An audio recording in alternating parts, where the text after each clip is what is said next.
Good morning, guys, gals, and non-binary pals.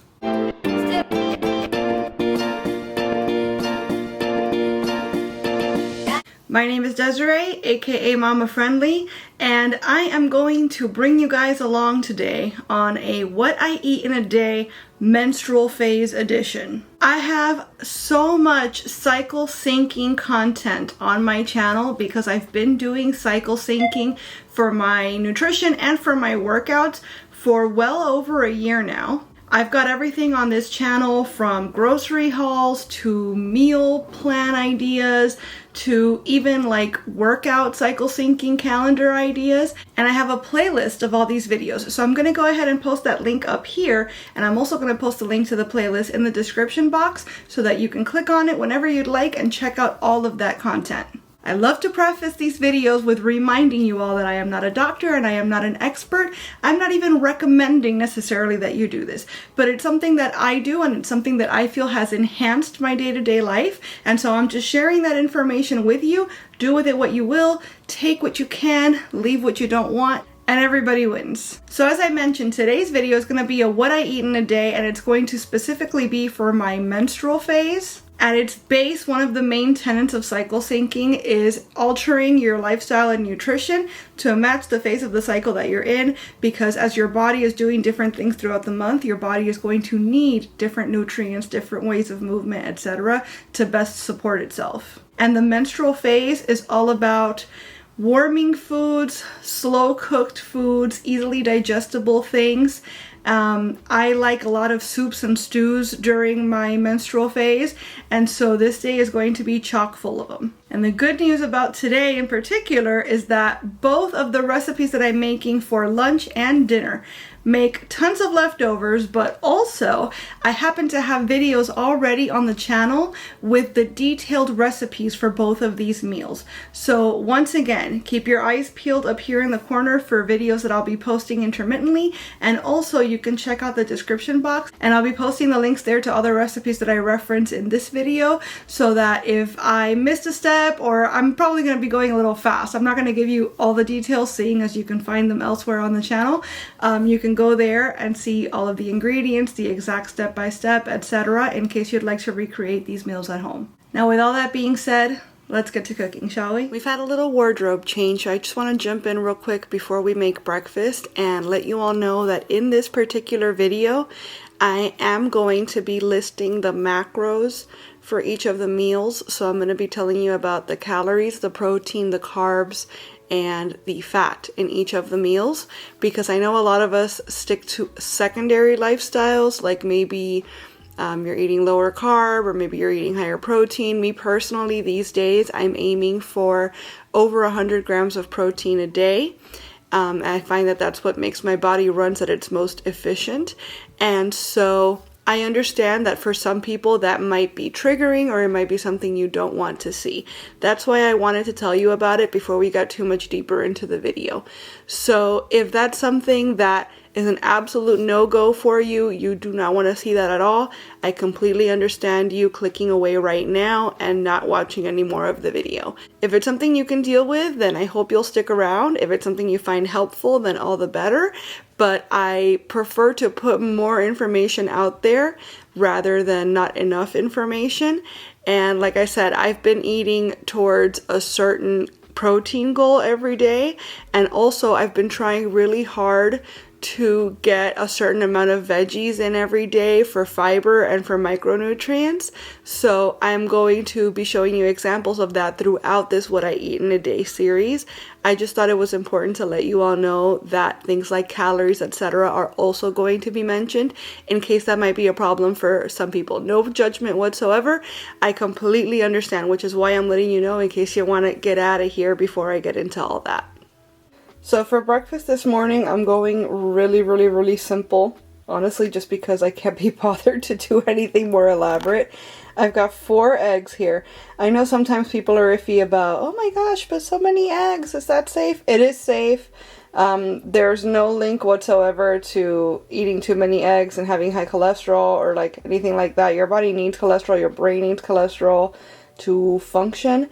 Eggs are an excellent source of protein, they're an excellent source of choline, and I like a high protein breakfast every day because it's what gets my body going and it's going to keep me satisfied until I'm able to have lunch. So I'm going to have 4 eggs. I've got some avocado oil in the pan back there, just a little spray. And I'm just going to basically like put them in the pan, cover them up, and let them steam. I feel like that's like a new thing that's taking off on TikTok, is people cooking their eggs that way. My mom taught me to do that when I was like 8. That's why I've been cooking my eggs for 30 years. So, I mean, welcome to the club, I guess, but it really is the best way to make sure that the whites are completely cooked while still getting a nice runny yolk, and that's the way I like my eggs. I've also got my handy dandy cold brew pitcher here. Also, there's a ton of bubbly on the stove that I need to put away, but I've got my cold brew pitcher here, and I've got just enough cold brew left for today, so I'm going to have some of that.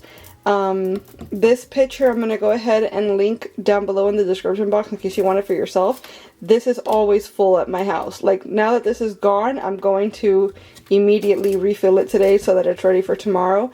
I love having really, really good cold brew at my disposal whenever I want it. And this right here is my coffee of choice. I only drink decaf, and I have for several months now. But I do like the taste of coffee, and the decaf still has a little bit of a jolt to get me up in the morning. But I like this brand in particular, A, because it tastes really, really good, but also because decaf is decaffeinated either by a chemical solvent process or by something known as the Swiss water method, which means there are no chemical solvents added to your coffee. This one uses the Swiss water method. So I know I'm not drinking gross chemicals just because I want decaf. So I highly, highly recommend this brand if you're looking for a good decaf coffee. The way I like to prepare my cold brew is I use a half cup of this creamer. That might seem like a lot, but I'm using it in place of milk, so think of it as like an iced latte, if you will. I throw in a couple shakes of this organic monk fruit sweetener. This is the only like non-sugar sweetener that I've found. Maybe it's just because I'm used to it and I've been using it for years, but this is the only one that I have found that doesn't have a funky aftertaste to it. I really like this, actually. I find that most things, even if they're sweetened with regular sugar, I like to throw in a little shake of this just because this tastes better to me. Like, this feels like what sweetener's supposed to taste like. And lastly, I've been on a flavored coffee kick for several months now. You can see I've kind of almost gotten through this bottle here, but I will do 2 pumps of this Torani brown sugar cinnamon. I want to say 2 pumps is like a half tablespoon of syrup, something like that. I don't need much, it's just a little bit. So it's a realistic what I eat in a day. I'm not steering clear of sugar, I'm not steering clear of anything really. This is a balanced what I eat in a day, and this is just how I make my coffee literally every single day. I'm also really into switching up my syrups, so when this one is gone, I'm probably going to find a new flavor.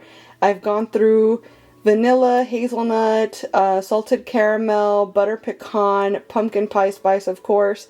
So I'm looking for the next big thing. Obviously, it has to be a gluten-free, dairy-free syrup. But if you have any recommendations, particularly of this brand, because I really, really like all the flavors I've tried from them so far, let me know in the comments.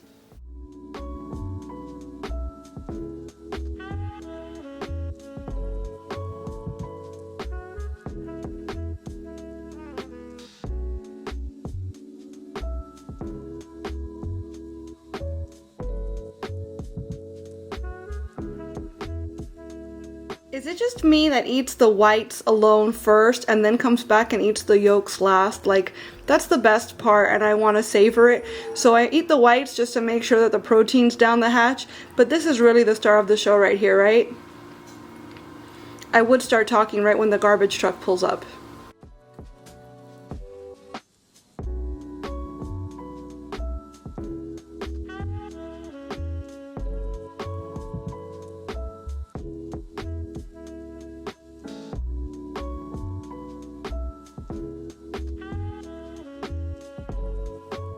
My grandma would come through on a day that I'm recording a what I eat in the day and bring me some of her delicious spicy lentil soup. This is actually also a great thing to eat during your menstrual cycle, and I didn't have to cook it.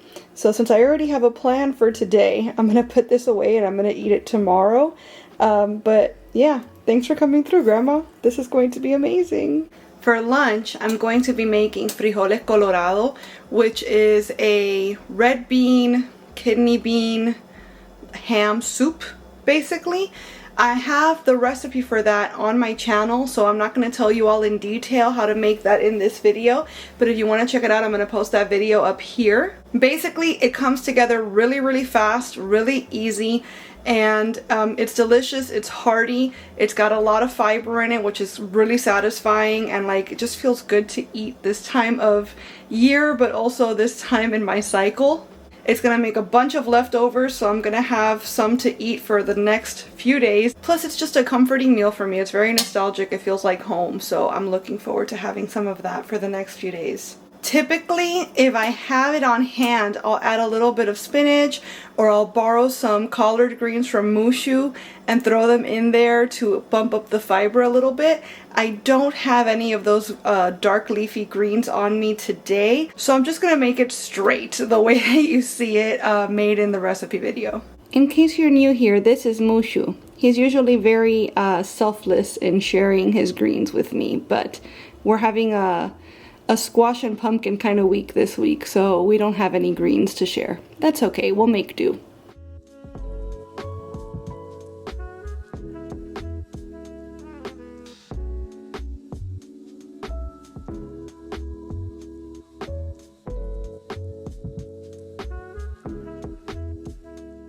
Mushu's gonna be sharing some of his butternut squash with me to throw into my frijoles.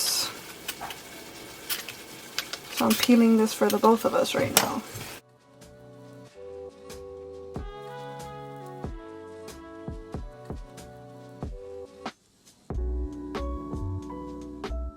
For dinner, I'm making yet another hearty meal that I can throw together in the Instant Pot, and it's pretty much hands off after the prep time is concerned, and I'm into that. I like the idea of crock pot meals, Instant Pot meals, just hands off stuff that cooks all day for this stage of my cycle, because I don't want to exert extra energy if I can manage it, but I also want really hearty and like slow cooked things, so it just all works out. It's just what makes sense. Bonus, the carne con papas my husband enjoys as well, so I'm knocking out dinner for both of us with this one meal.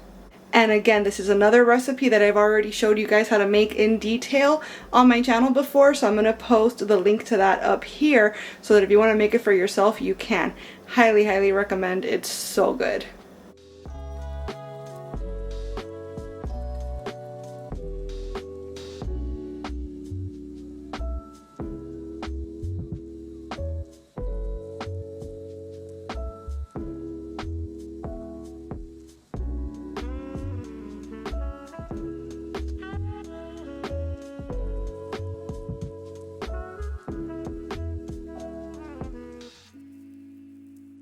I'm not usually a big snacker, and in fact I had planned to have some rice with my carne con papa. Yes, Cubans mashing their potatoes with rice.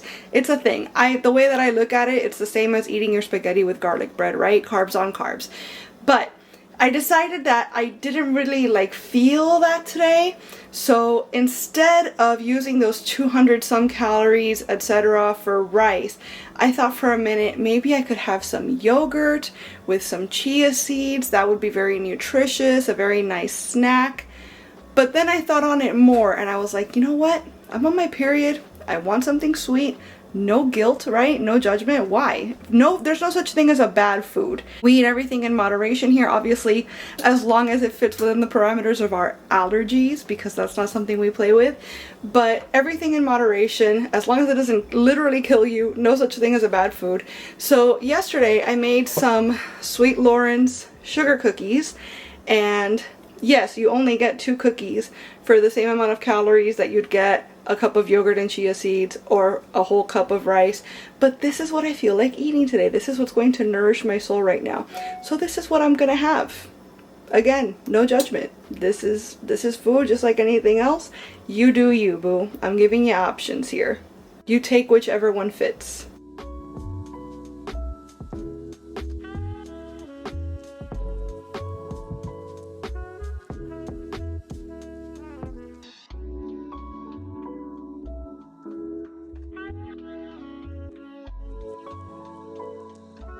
Hey friends, so it's after dinner and now I'm going to do my workout. I probably should try working out earlier in the day, but every time I do, it just feels off. Like, it doesn't feel correct to exercise earlier in the day. I'm a night owl naturally, and so maybe that's where all of my energy comes out. But anytime that I try to exercise before dinner, I feel like I have to exercise again after dinner. I don't ever. But I'm saying, like, the day just doesn't feel correct when I do it in that order. So typically I have dinner, I hang out for an hour or so and digest, and then I go and I do my workout. On the very first day of my period, and I talked about this a little more in the cycle syncing workout video I did a couple weeks ago, so I'm going to post that up here, and I'm also going to have it linked in the description box. But basically, the way that I do it is that on Sundays, I don't exercise typically. I have a rest day that day, mostly because Sundays tend to be the day that I'm running around visiting my parents and so on, and so if I'm going to have a rest day, it'll be on Sunday.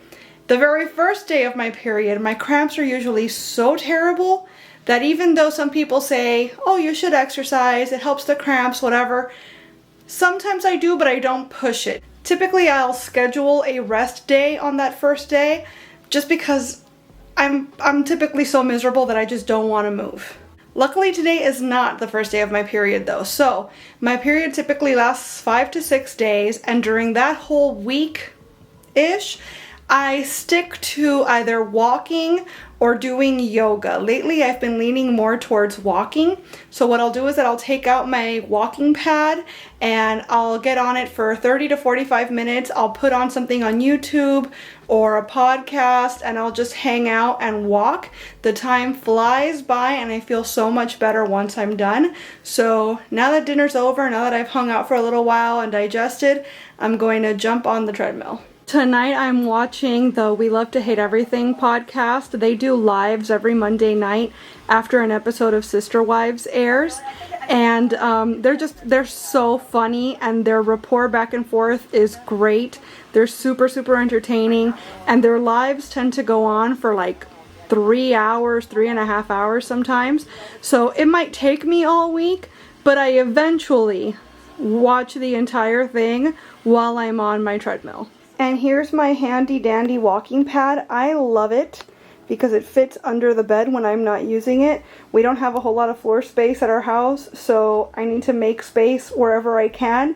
And if it weren't for this under the bed walking pad model, I genuinely would not be able to have a treadmill in my home. This one has a weight limit up to 300 pounds. I'll check the specs and I'll put them on the screen if that's incorrect.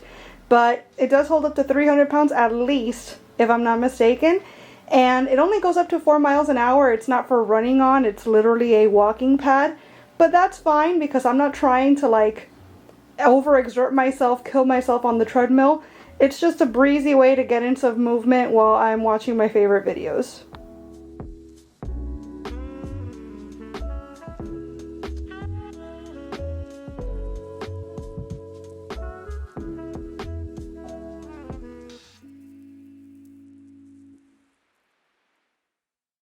Alright pals, so that's going to do it for my day of eating menstrual phase edition. I've been posting the macros for each of my meals as I've been telling you all about them, but here are the macros for the entire day. I'm feeling good, I'm feeling satisfied, I'm feeling nourished, and the best part is that I have tons of leftovers, so if I'm feeling not so great tomorrow, then it's okay because I could just heat something up instead of having to think of a new meal or having to cook a whole thing all together. Let me know if you found this video helpful. I'm planning to make another 3 videos, so one for each remaining phase of the cycle. The follicular is next, followed by ovulation, and ending with luteal. And I'm planning to include, once again, all of my meals beginning to end. I'll tell you a little bit about my workout for the day as well, because obviously that also changes along with the phase, and I will be including macros for those as well. If there's anything that I missed, if there's any questions you'd like answered based on my own experience, of course, again, I'm not an expert on any of this, then please make sure to leave them in the comments, and I'll do my best to include that information in future videos if it's applicable. And as always, I want to thank you all so much for being here and watching this video. I really hope you enjoyed it, and if you did, I hope you'll please give it a big thumbs up. I'd also love it if you would subscribe and click the notification bell because I post at least 3 times a week, and I wouldn't want you to miss a minute. Thanks so much again for watching. Bye!